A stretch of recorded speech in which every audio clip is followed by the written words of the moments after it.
네, 안녕하세요. 이번 시간에도 제목은 같아요. 그냥 저기 2편으로, 문학 특강 2편으로 간다라는 것 차이만 다르고, 같으니까 제가 똑같은 영상으로 준비를 했고, 마찬가지로 지난주 혹시 1편 안 듣고 오신 분들 있으시면, 1편 듣고 오세요. 임용시험에 자주 등장하는 작가 작품을 근거로, 2021학년도 이 정도로 문제를 연상해서 풀 수 있는 우리 미리 준비할 수 있도록 제가 강의를 어떻게 하겠다라고 말씀을 드렸고, 문제 유형 또한 1편에 다 말씀을 드렸으니까 확인하시고, 2편에서 이근삼의 국물 있사옵니다 라고 2014학년도 임용 문제죠. 서사극 극갈래, 서사갈래, 우리가 알고 있는 그건데, 여기서 지금 문제 자체에 서사극의 기법과 극적 효과를 이해하는 게 학습 목표였어요. 그쵸? 제시된 부분에서 주인공, 상범, 너무 중요하죠. 중요하죠. 상범의 역할. 일반 연극에서와 다르게 수행하는 역할이 있다라는 것. 아까 1편을 잠깐 언급을 했는데, 그렇게, 우리 20학년도 시험에서 소나기를 가지고 시점의 불확실성하고 이제 서술상의 특징을 갖고 얘기를 하는 거였는데, 앞으로 계속 시와 소설과 그 갈래에서, 또 여기서는 극과 서사라는 그 갈래에서 또 그 같이 그 같은 특성이 같이 가는 것, 그거를 물어보는 거기 때문에 이근삼의 국물 있사옵니다가 중요한 이유가 그런 거죠. 극갈래인데 서사적 특성이 있는 거예요. 그쵸? 그런 것처럼 아까 시인데 소설적인 화소가 있는 거, 앞으로 올해 21학년도 제가 중요하게 시험 유형의 1순위라고 말씀을 드렸었는데, 그런 것처럼 마찬가지로 우리 14학년도에서는 상범의 역할을 쓰는 거였죠. 그래서 상범이 소설에, 서술자 역할을 하잖아요. 극인데. 그래서 서술자처럼 인물의 상황을 설명하고 사건의 진행도 논평한다라고 했어요. 이렇게 유형 문제를 가지고 또 우리는 연상을 할 수가 있을 거예요. 그것도 제가 강의 때 더 구체적으로 말씀을 드릴 거고, 인강으로 들으시는 선임들은 제가 올해까지만 교재를 비매품으로 해서 강의 듣는 분들한테만 제공을 하고 있는데, 인강 듣는 선임들은 우편이든지 어떤 다른 방법이라도 드릴 수 있도록 할 테니까 저의 이메일로 연락하시거나 학원 측에 연락하셔서 교재를 받아서 보실 수 있도록, 혹시 인강하는 선생님들은 교재를 어떻게 되나 궁금해 하실까봐 잠깐 말씀을 드렸고, 거기에 자세하게 제가 시험 문제 유형을 아까 91학년도부터 2020학년도까지 극갈래에서 나오신 분들 또 유형별로 갈래별로 다 정리해 놨기 때문에, 거기서 중요하게 이 국물 있사옵니다가 이근삼의 이 작품을 하면서 이강백의 희곡의 특성에 대해서 우리 강의 때 좀 중요하게 21학년도 유형 문제 할 때 좀 중요하게 다룰 거예요. 이강백, 우리 파수꾼으로 너무 잘 알고 있는데, 느낌, 결혼도 너무 유명하게 잘 알고 있고, 느낌, 극락 같은 걸 통해서 거기서 그 희곡이 갖고 있는 특성을 가지고 좀 구체적으로 유형 문제를 제가 준비해 놨어요. 그때 강의 때 요걸 볼 거고, 교재에 자세하게 제가 실어놨습니다. 그 얘기 때문에 교재 얘기가 잠깐 나왔고, 극의 특성, 극은 뭐예요? 소설과 다르게 서술자가 없는데 상범이 소설의 서술자 역할을 하고 있다는 것 때문에 시험에 나왔다는 것. 현재성이죠. 배우의 대사, 행동, 현재화된 인생을 표현하는 거잖아요. 그런데 이 느낌 극락 같은 걸 통해서 또 이거에 대한 다른 거에 대한 것도 특성을 좀 확인할 거고, 드라마 대본이나 영화의 시나리오도 극갈래고 대표적인 게 희곡이라는 거 잠깐 제가 좀 개념을 좀 말씀드리고, 정확하게 이때 희곡의 특성 할 때 할 거고, 구성 요소가 해설 대사, 지문. 지문을 통해서 많은 대사도 그렇죠. 대사도 직접적으로 하냐 간접적으로 하냐 그것도 많이 묻는 거고, 지문을 통해서 장면 전환을 어떻게 가는 것도 시험은 상당히 많이 나오는 거잖아요. 그게 또 이렇게 서사 극의 기법과 그쵸 효과라고 해서 나왔지만, 이게 어떤 또 변형을 통해 나올지에 대해서 이 작품으로 제가 교재 실어놨고요. 강의 때 자세하게 진행을 할게요. 기형도 너무나 많은 분들이 좋아하는 작가죠. 11학년도에 출제됐고, 그때는 바람의 집으로 출제가 됐습니다. 나올 때 좀 됐죠. 11년이니까. 그쵸? 제가, 출제에 관한 이야기 1, 2, 3편으로 진행할 때, 좀 이게 대충 이런 폼을 좀 말씀을 드렸었는데, 이것도 중요하게 희곡으로 각색했다고 했을 때, 이 홀린 사람 시를요, 각색했다고 했을 때, 각색 의도와 방법에 관하여 시험 문제, 21학년 시험 문제 한 유형으로 제가 잡은 건데, 일단 각색이라는 개념을 좀 볼게요. 각색은 뭐예요? 문학 작품을 희곡이나 시나리오로 다시 쓰는 행위죠. 매체의 변화에 따른 심미적 체험의 차이를 고려하면서 매체, 어떤 매체로 할 것인가를 해야 되는 거예요. 그래서 제가 문학의 창의적 재구성, 아까 재창작, 고전시가 민요에서 시조, 한시 가면서 또 내용 갖고 오는 거에서 나중에 구조적인 측면을 갖고 오는 거에서 변화되고, 누군가의 상황을 이해하면서 또 변화되다가, 이제는 매체의 변화에 따른 게 시험 유형으로 딱 틀을 잡고 있어요. 상당히 중요하고 21학년도 한 유형의 중요한 시험 문제를 제가 잡고 있는 건데, 그러면 창의적 재구성은 어떻게 해야 될까요? 우리가 사실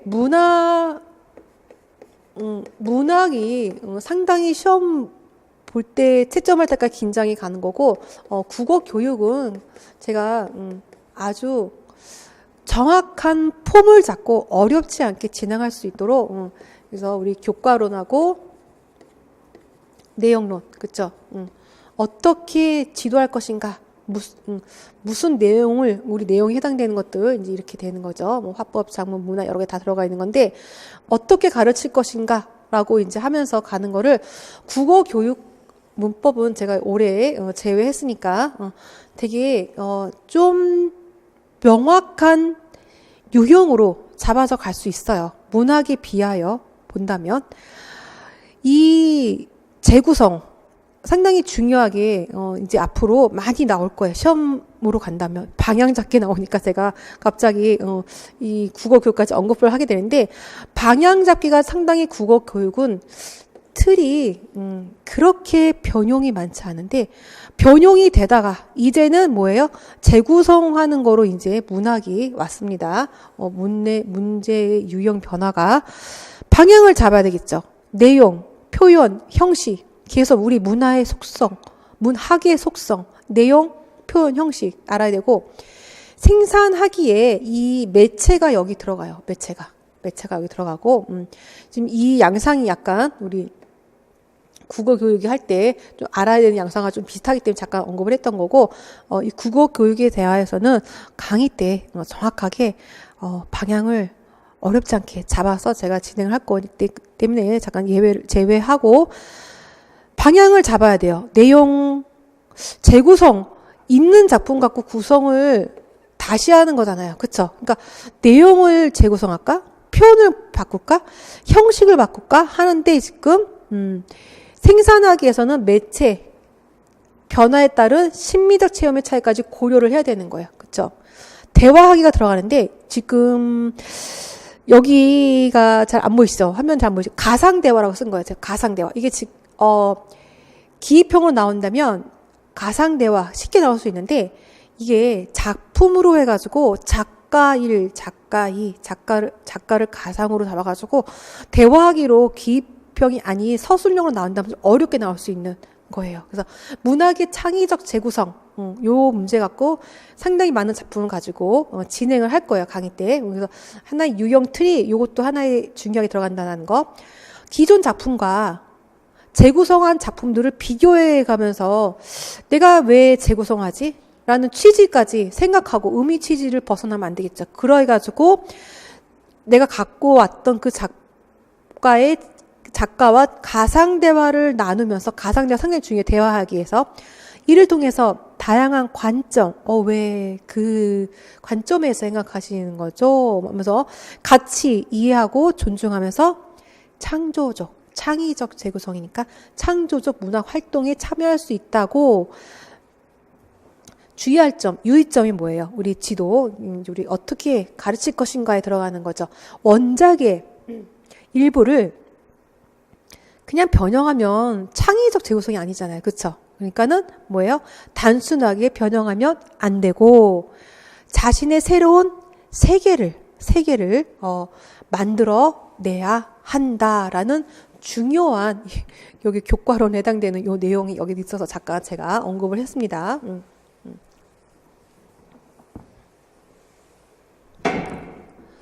중요하게 한 유형, 올해 유형 하나에 들어가는 거 말씀드렸고, 그러면 방금 창의적 재구성, 나의 자신의 세계관을 넣어야 된다는 걸 봤는데, 김춘수의 꽃도 상당히 우리 임용 기출에 상당히 많이 나왔던 작품이죠. 그러면 내용 형식 표현을 변화를 줘가지고 내가 거기에 변화를 주는 건데, 그럼 패러디는 뭘까? 오기원의 꽃의 패러디, 이 작품의 아예 그 제목이죠. 16년 임용인데, 김춘수 꽃은 상당히 많이 나왔어요. 16년 임용뿐만 아니라 많이 나왔었는데, 그럼 패러디라는 개념은 뭘까요? 창의적 재구성 봤단 말이야. 창조적 재구성. 이지만 기본 태도는 비판 정신이에요. 이것도 계속 지금 국어 교육에 해당되는 사항들이 계속 언급이 되고 있죠. 패러디는 원작을 활용한다. 그래서 작가의 생각, 경험, 효율적으로 표현한다라는 창작 방법이 있죠. 패러디는 원작과의 관계를 전제한다는 점에서 영향을 받고, 모방, 심지어 표절까지, 그렇죠? 표절까지 유사한 점이 있지만 이들과 또 구별되는 특성이 있으니까 재구성이겠죠. 원작과의 공통점을 의도적으로 부각한다라는 것 때문에 작품에서 그러면 공통점 무엇을 갖고 왔을까? 찾아야 되겠죠. 제목으로 갖고 왔을까? 소재를 갖고 왔을까? 시어, 문장, 통사구조를 갖고 왔을까? 찾아야 되겠죠. 공통점. 그러면서 창의적 재구성이니까 뭐예요? 차이점을 강조하겠죠. 그래서 아까 말씀드린 것처럼 그 창의적 재구성에 대한 기본적인 그 틀로도, 유형으로도 나올 수 있지만, 이렇게 한번 나왔던 거고, 이렇게 오기원의 꽃의 패러디와 연결해가지고 이렇게 다시 변형이 돼서 다른 유형으로 해서 우리 21학년도 한 유형에 제가 잡고 있는 한 유형을 보여드린 거고요. 그럼 방금 본 것처럼 창의적 재구성을 해야 돼요. 그러면 공통점, 차이점을 봐야 되는데, 그러면 문학은 무엇일까? 문학의 정의, 개념? 문학은 뭐예요? 가치 있는 거, 뭔가 가치 있는 나의 경험을 내용으로, 그쵸? 그게 내용이 되겠죠. 언어, 형식이 될 거란 말이에요. 어떤 형식? 어떤 형식 언어를 가지고 아까 말씀드린 것처럼 가사에서 대꾸리에서 운율을 형성하고 막 그런 이행 구조를 계속 가고 그런 형식이 있을 거란 말이에요.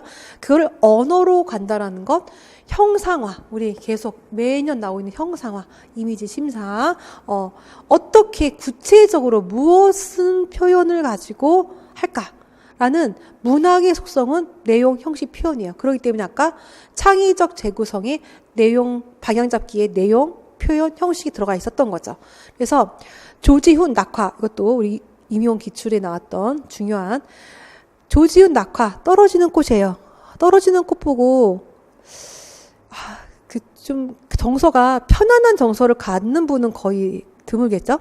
꽃이 떨어지는 거 보니까 뭔가 삶이 좀 이제 삶이 마무리가 되어가는, 뭔가 무상하게 가는 그런 느낌, 경험이니까 느낌, 이런 내용적 측면으로 갈 것인가, 아니면 각 연마다 이행으로 구성해서 갈 것인가? 그러면 균형감이 있겠네 하고, 아니면 언어의 형식에서 안 하고 한다거나, 하얀 안 하고 하얀, 이렇게 언어를 이렇게 조금 바꿀까, 의도적으로 느렸을까 하는 그런 거. 그러면은 뭔가 분위기 형상에 고즈넉한 분위기를 주겠구나라는 그런 거를 생각한다거나, 창의적 재구성에 뭘 바꿀까 생각하는 것, 방향 잡기에서 표현, 뭔가 그런 것들, 나의 그런 감정들을 어떤 표현 기법을 갖고 와서 할까. 그래서 보면은 우리가 오늘 본 것도 보면은 대체적으로, 그쵸, 소리 많이 가져오죠. 빛깔 많이 갖고 온단 말이야. 소리와 빛깔을 효과적으로 표현해 볼까? 아니면 중심이 되는 소재에, 아까 우리 그 상춘곡에서 좁은 공간에서 넓은 공간 확대 가는 화자의 시선을, 소재를 잡아서 시선 이동을 해볼까? 라는 것을 시상 전개를 해볼까? 라는 그런 것들로 재구성을, 방향을 잡아보는 거죠. 그렇게 잡아보고, 조지훈 낙하는 강의 때 자세히 볼 건데, 방금 본 거, 이건 꽃이 지기로서니 바람을 타타리야. 주렴, 우리 그 구슬로 만든, 구슬 엮은 그 발, 이 성긴 별, 드문드문 있는, 막 빼곡히 있는 게 아니라 성긴 별이 있는데, 하나둘 쓰러지고, 기척도 또 나왔어요. 기척도 나오고, 울음 막 따라다니잖아요. 방금 본 거, 형식적 측면 변형한 거, 하이안 변형한 거 확인하시고, 별에서 어떻게 했어요? 시상이 산으로 갔어요. 그러다가 촛불을 꺼야 하리. 꽃이 지는데, 꽃 지는 그림자, 낙화니까 뜰에 어리어 하얀 미닫이가 빛깔로 가잖아요. 그쵸? 불거라 하라고 지금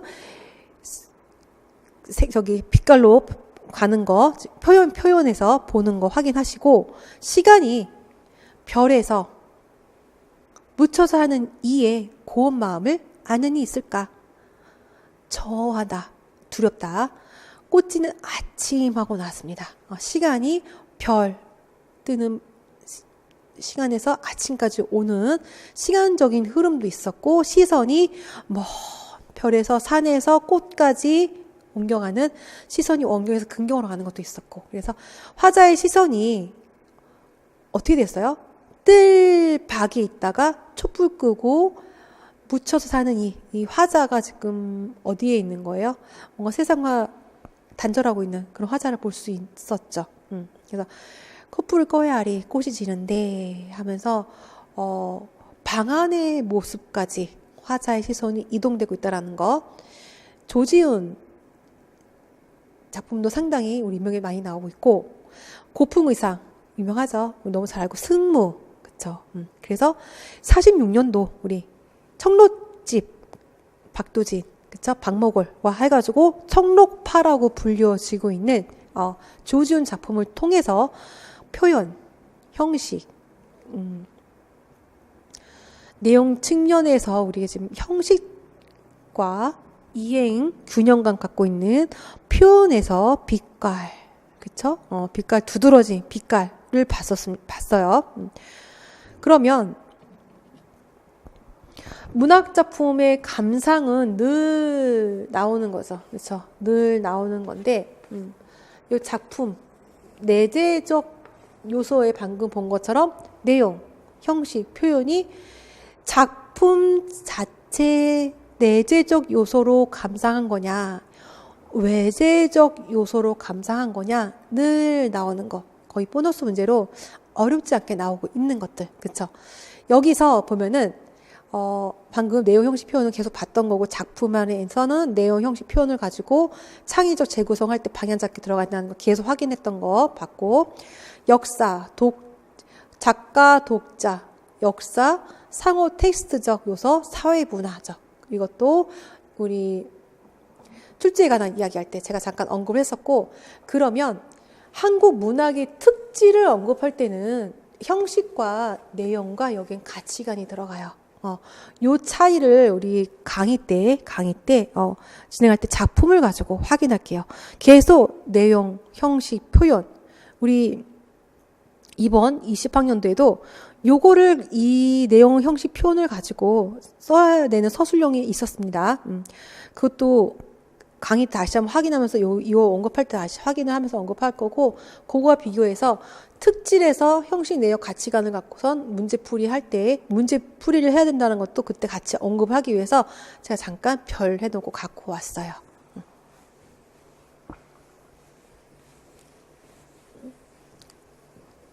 오늘 문제 유형을 하면서 좀 기본적인 개념도 이렇게 교재 안에 실어져 있다라는 것도 확인을 하시면서 좀 이렇게 차이 나는 거 정확하게 문학의 특질할 때는 뭐예요? 표현 대신 가치관이 들어간다는 것도 확인하시고, 그러면 방금 본 것처럼 내용, 형식, 표현의 측면에서 사설 시조를 볼게요. 사설 시조는 그러면 내용, 형식, 표현 계속 우리 어떤 한 유형을 가지고 연상이 계속 되는 작업을 하고 있는 거예요. 내용적인 자유 연상에 의한 걸로 시작을 해가지고 이 편에 들어와서는 뭔가 지금 유형 카테고리를 잡고서 들어가는 거예요. 계속. 그러면 이전 시가들과 다른 점이 있어. 아까 재구성에서 다른 점을 확인했는데 지금 여기서는 사설 시조로 형식, 내용, 표현에서 그러면 뭐가 다를까? 사설 시조는 너무나 잘 알고 있는, 이것도 보너스 문제 나올 수 있는데 좀 더 다르게 나온다면 잘 안 보일 수 있는데 답은 정형성이고 구체성, 현실성이 지금 여기 답으로 제가 기입형 답을 아예 넣었어요. 형식에서 그러면 평시조에 그 제한된 글자 수, 규칙적 운율 나타나는 정형성을 탈피한다. 그게 사설 시조의 특성이죠. 내용에서는 그러면 조선 후기 평민들의 정서, 체험 나타난다. 표현에서는 평민들, 상과 관련된 소재를 사용하여 구체적으로, 현실적으로 보여주게 하는 거죠. 그래서 구체성, 현실성이라고 우리 기입형으로 쓸 수 있으셔야 되겠죠. 너무나 잘 알고 있는 과장이나 비상식적인 행위의 구체적 묘사, 희화화, 의 표현을 통해 해학성이나 풍자성을 드러냈다. 이거 너무나 잘 알고 있기 때문에 요렇게 내용, 형식, 표현을 통해서 우리 문제를 이렇게 풀 수 있는 서비스 문제도 있다라는 것도 확인하시고, 약간 변형돼서 이렇게 나올 수 있다는 것도 확인하시면서, 그러면 구운몽도 상당히 많이 우리 기출에 나왔던 거잖아요. 구운몽이 많이 나왔기 때문에 어떻게 또 변형이 돼서 나올까 생각하셔야 되겠죠.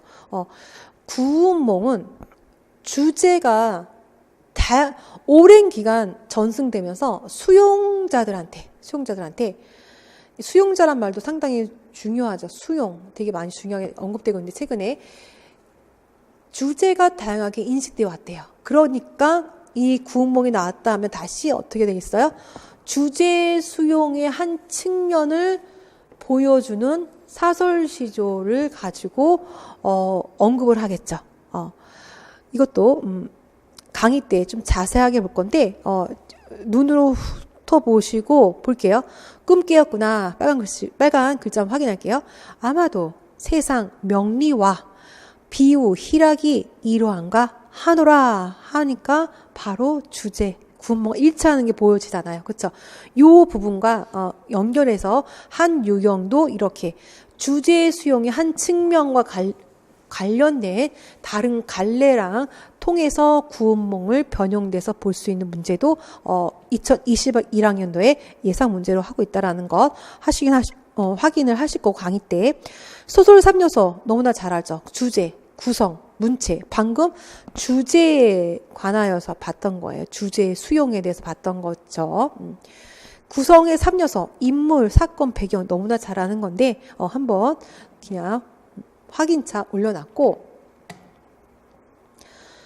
한림 제유의 한림 별곡과 작자 미상의 감군은이 있습니다. 여기서는 조선은 건국한 이후에 왕과 신하들이 모이는 궁중, 공식적 행사의 음악들을 집중적으로 정비했죠.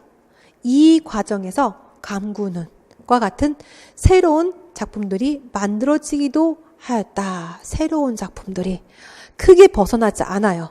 그리고 방금 본 것처럼 창의적 재구성 보시면서 주제 측면에서 관련된 사설 시조를 받고 사설 시조의 내용 형식 표현이 어떻게 변형이 돼서 갔는지도 확인했고, 우리 이게 잠깐 왕과 신하들이 모이는 궁중, 왕신하 하니까 상층이죠. 이런 것도 잠깐 확인을 하시고, 음악들을 집중적으로 정비했다고 했어요. 그러니까 음악에 맞추어 부르던 가사라는 것도 기억해 주셔야 되고요. 감구는과 같은 새로운 작품들이 만들어지기도 했대요. 언제? 조선 건국 이후에. 그런데 고려의 음악, 조선 전인 고려의 음악이라도 중요하죠. 새 왕조의 주체들에게 거부감이 특별히 있지 않은 이상에는 지속적으로 활용이 되었대요. 이건 말이 상당히 중요하겠죠. 그렇죠? 고려 후기 관료 문인들의 삶을 노래한 것으로 알려진 게 한림별곡이고, 감고는은 궁중 행사에서 임금에 대한 충성심을 보이는 효용이 있었다고 합니다. 그러면 우리 한림별곡 시험이 나왔단 말이에요. 그러면 변형이 좀 돼서 감고눈을 내면서 한림별곡을 알아야 될 수밖에 없는 유형 변화가 있겠죠. 그래서 갖고 온 거고, 이것도 강의 때 집중적으로 문제와 함께 분석을 할 겁니다. 2호의 호를 좀 아셔야 되는 심생전, 우리 기출이었죠. 16년도 얼마 안 됐죠. 기출인데, 여기서 제가 방금 좀 전에 말씀드린 것처럼 수용, 주제 수용에 대해서 받고, 죄송합니다. 수용자에 따라서 달라지는 양상을 이 심생전에 16년도에 나왔는데 계속 우리 주제 수용에 대해서 봤단 말이에요. 그리고 이 심생전을 가지고 다르게 변형을 해가지고 또 문제가 중요하게 나올 수 있어요. 심생이 이야기예요. 심생의 이야기. 심생이야. 심생의 그 이야기의 주는 심생이에요. 심생. 근데 수용자에 따라서 수용자가 선생님이 있고 매학 의사가 있고 독자가 있는 거예요. 이렇게 따라서 좀 어렵게 나올 수가 있는 건데 요 자세한 부분은 제가 강의 때 어떻게 변형이 돼서 나올지에 대해서는 언급을 할게요.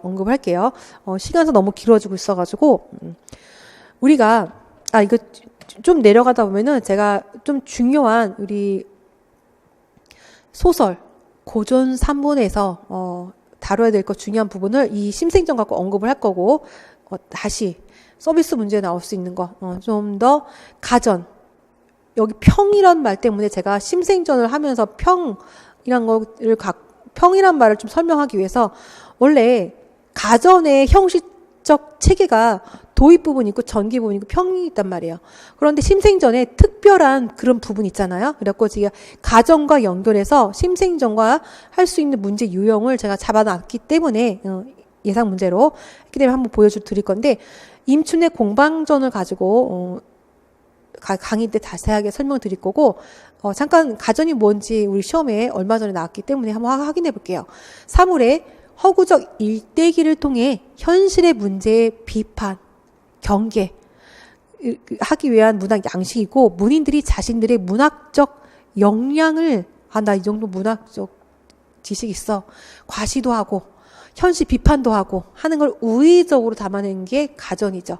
그래서 의인화한 사물의 가계, 생애, 성품, 공과를 서술하기 위해 대상이 되는 사물에 얽힌 여러 가지 전고를 활용한다. 그렇기 때문에 과시가 되겠죠. 너무나 전고 활용을 많이 해서 사실은 독자층한테 너무 어렵기도 하고 생소할 수도 있지만 그 당시에는 내가 이 정도의 지식을 갖고 있어 라고 과시하기 위해서 전고 활용을 많이 한다는 거예요. 옛날 자료.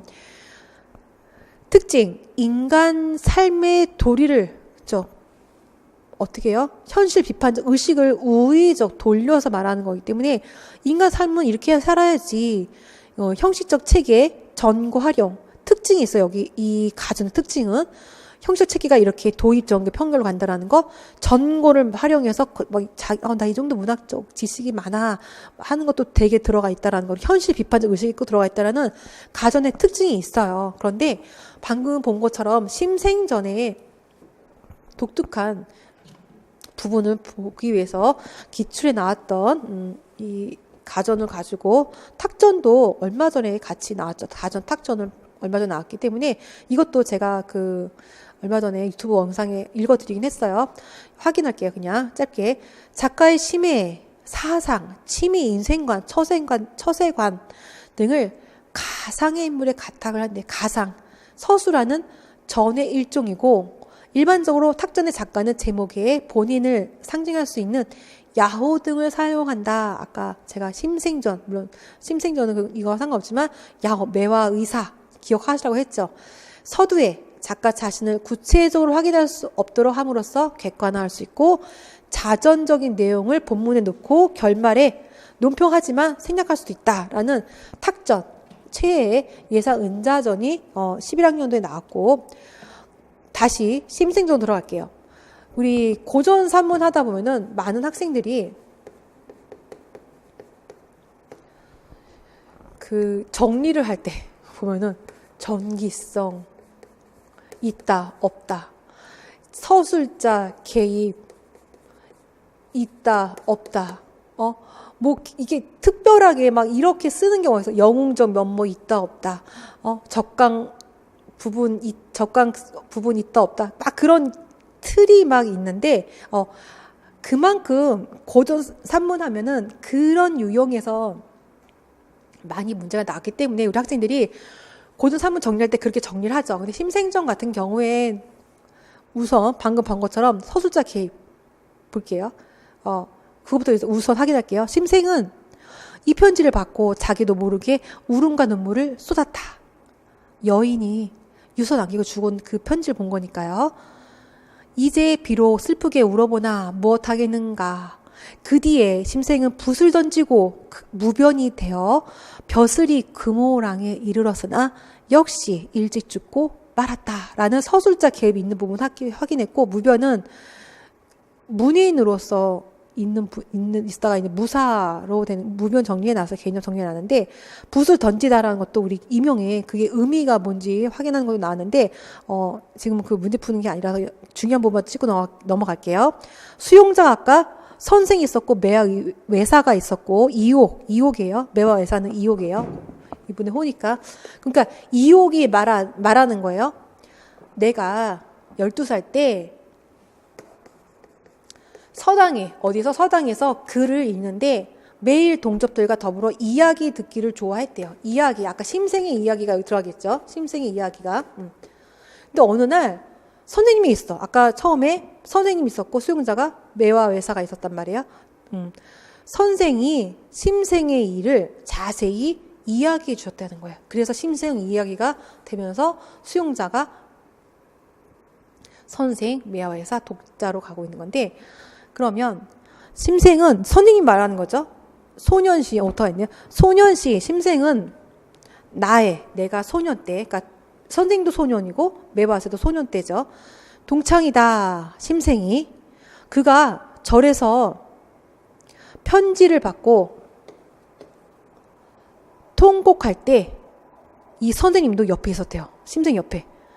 곁에서 지켜보았어. 급기야 심생이 겪은 일을 다 들었지. 그래서 잊지 못해. 라고 선생님이 말한 거예요. 선생님이. 이 작품을 짧은 시간에 기출을 풀 때, 우리가 물론 임용 기출에 나왔던 거는 쉽게 나왔어요. 어렵지 않게. 붓을 던진 의미 찾는 거랑, 요 구절 계속 끝까지 다시 읽으면 조금 변형이 되지만 크게 벗어나지 않아요. 왜냐면 내가 너희들에게 이 풍류 소년을 본받으려는 것이 아니다. 누구? 심생. 사람이 일에 당해서 진실로 꼭 이루겠다는 뜻을 세우면 규방 여인의 마음도 얻을 수 있거늘 하물며 문장이나 과거야 왜 안 되겠느냐 하는 요거가 의도하는 게 뭐예요? 주제의식이 이 문장에다 들어가 있다는 거죠. 어떻게 해요? 그 힘든 그냥 여인의 마음도 아닌 규방 여인의 마음도 얻을 수 있는데 얼마나 심생이 그쵸 힘들게 이 여인과 사랑에 맺어졌는데 그 여인이 죽은 거잖아요. 그렇게 심생의 근데 그거를 본받으려는 게 아니라 그렇게까지 심혈을 기울였으면 그러니까 이 선생님이 말하는 건 뭐예요? 사랑보다 공부가 쉬운 거야. 그 말 한 거잖아요. 그렇죠? 문장이나 과거에 심혈을 기울여야 한다라는 주제 의식이 이 문장에 또 들어있는 거고 우리 기출에서는 이 이야기를 하나 추가하려는 거에 대한 이제 의의를 쓰는 거였는데 지필 목적이에요. 그쵸? 뭐 간단하게 아까 그 칸부터 여기까지 한다면 지필 이 목적을 드러낸 거죠. 심생이를 적으려 한다라는 그 의의는 지필 목적이 나온 거라는 거죠. 그게 답이고 무변은 아까 무관인 거. 아까 문인에서 무관으로 해서 두고랑까지 올라갔던 그 단어 정리를 해놓은 거고 정사는 명나라 때 문인 몽룡이 아니라 그냥 풍몽룡이 남녀 애정과 관련된 중국 역대 이야기를 모아서 엮어서 놓은 게 그게 정사래요. 거기에 심생의 이야기를 넣으려 한다라는 지필 목적을 우리 쓰는 거였죠. 그거 쓰는 거였고 아까 우리 거기서 나온 지문에 조금 위로 간다면 심생이 여인과 사랑에 빠져갖고 막 기뻐하는 거기에 그 서술자 기입이 하나 더 있어요. 뭐라고 하냐면 애타게 삼아오던 끝에 그 기쁨이야. 오죽할쓰리요 라고 서술자 기입이 여기 들어가 있고 선방에 머문 지 근 한 달 가까이 되었다. 여인 죽었죠. 심생이 여인의 한글 편지를 전해주는 사람이 있었다라고 하면서 편지를 펴보니 유서로 영영 이별하는 내용이 아닌가. 여인은 이미 죽은 것이다. 라고 서술자 기입했어요. 그냥 간다면 심생은 편지를 펴보았다. 이렇게 가야 되겠죠. 서술자 기입이 아니라 그냥 이야기로 전자 시점에서 이야기로 간다면 전자 시점에서 입장에서 간다면 그리고 여인은 죽었다. 뭐 이렇게 가야 되는데 여인이 이미 죽은 것이다. 유서로 영영 이별하는 내용이 아닌가라는 서술자가 개입되고 여기서도 심생은 너무 행복했다. 그렇게 하지 않고 애타게 삼아오던 그때 그 기쁨이 얼마나 크겠어 라고 서술자 개입된 부분 이 부분에서 또 좀 더 쉽게 나올 수 있다라면 서술자 개입된 부분을 제가 서술자 개입이 이 고등학문에만 있는 게 아니고 이번에 소나기에서 제가 서술자 그 서술자에 대한 부분이 시험이 나는데 서술상이 특징하면서 좀 강의 때 교재에 실어놨어요. 너무나 자세하게 정확히 봐야 되기 때문에 많은 변형을 통해서 풀어야 되는 문제예요. 사실 되게 중요하게 앞으로 소나기에서는 개념만 그렇게 살짝 던져주면서 불확정성이라고 나왔지만 그렇게 나온다는 건 뭐예요? 우리는 연상할 수가 있겠죠. 다음 시험번에는 그거를 기반으로 좀 더 변형된 유형의 문제가 나와주겠구나라는 걸 생각할 수 있겠죠. 그때 다시 한번 요거 언급해가지고 볼 거고. 자, 현실적 자, 이상적 자를 우리 김수영의 구름의 파수병을 통해서 볼게요. 이거는 3편에 이어서 진행을 하겠습니다.